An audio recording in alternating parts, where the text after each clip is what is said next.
અહમ અહંકાર શું છે? ખૂબ સુંદર અક્ષર પ્રેરણા બનાવી છે. તો આ વિડીયોને ધ્યાનથી જરૂરથી સાંભળજો.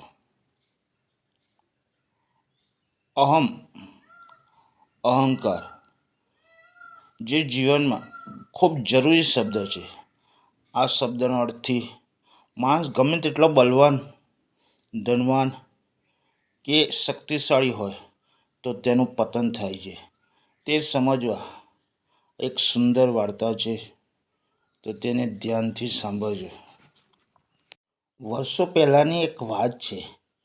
એક રાજા હોય છે. તે પ્રમાણમાં સારો હોય છે, પણ બધી જ વસ્તુ સારી હોવા છતાં તેનામાં અહંકાર બહુ જ હતો. બહુ સારું કરે, ખૂબ સારું કરે તો તેના મનમાં એમ જ થાય, મારા જેવું કોઈ જ ના કરી શકે. બસ આ જ રાજાને અભિમાન રહેતું.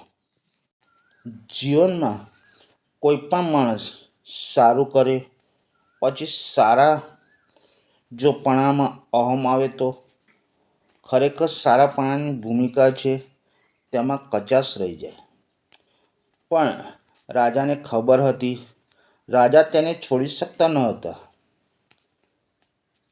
એક દિવસ સાધુ મહારાજ રાજાના દરબારમાં આવે છે. ત્યાં અનેક જગ્યાએ તે પોતાના પ્રવચન આપે છે. રાજાને ખબર પડે છે આ સાધુ મહારાજ છે. રાજા સાધુ મહારાજને કહે છે, મને તમે સત્સંગ કરાવો. મારે તમારી પાસેથી ખૂબ જાણવું છે. જ્યારે રાજાએ અનેક પ્રશ્નો પૂછ્યા પછી તેનો જવાબ રાજાને મળી ગયો. એટલે રાજાએ સાધુ મહારાજને પૂછ્યું, મારે તમને કંઈક આપવું છે. તમે જે મને જ્ઞાન આપ્યું છે માટે તમે કંઈક આપવું છે. સાધુએ કહ્યું, કંઈ વાંધો નહીં, જે આપવું હોય તે આપો. ત્યારે રાજા કહે છે, આ મારા ભંડારમાંથી જેટલા સોનાના સિક્કા જોઈએ એટલા લઈ લો. ત્યારે સાધુ મહારાજ કહે છે, આ સિક્કા તમારા નથી, આ તો પ્રજાના સિક્કા છે. આ તમારા સિક્કા ન કહેવાય. ત્યારે રાજા કહે છે, હું મારું તમને રાજ આપી દઉં.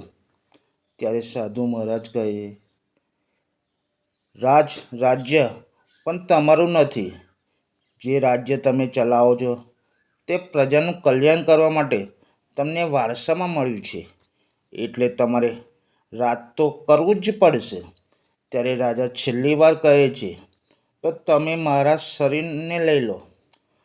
આ શરીર તો મારું છે ને. ત્યારે સાધુ મહારાજ કહે છે, શરીર પણ તમારું નથી. તમારા શરીર થકી તમારા કુટુંબ, પત્ની અને બાળકોની સેવા તમારે કરવાની. તેથી તમે તમારું શરીર પણ ના આપી શકો.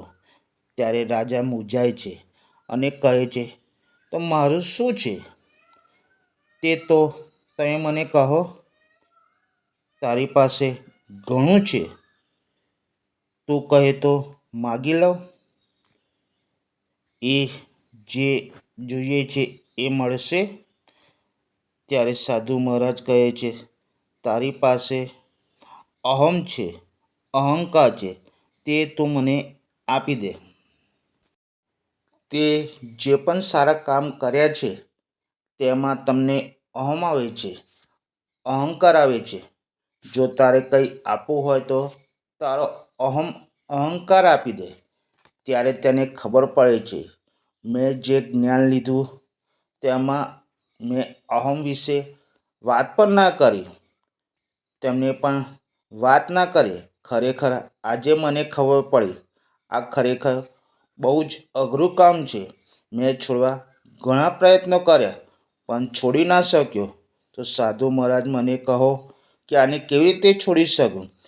ત્યારે સાધુ મહારાજ કહે છે, જ્યારે કોઈ પણ સારું કામ કરો ત્યારે માત્ર ને માત્ર એમ જ વિચાર કરો, આ જે પણ કામ કરું છું તે સામાન્યમાં સામાન્ય છે, બહુ મોટું કામ નથી.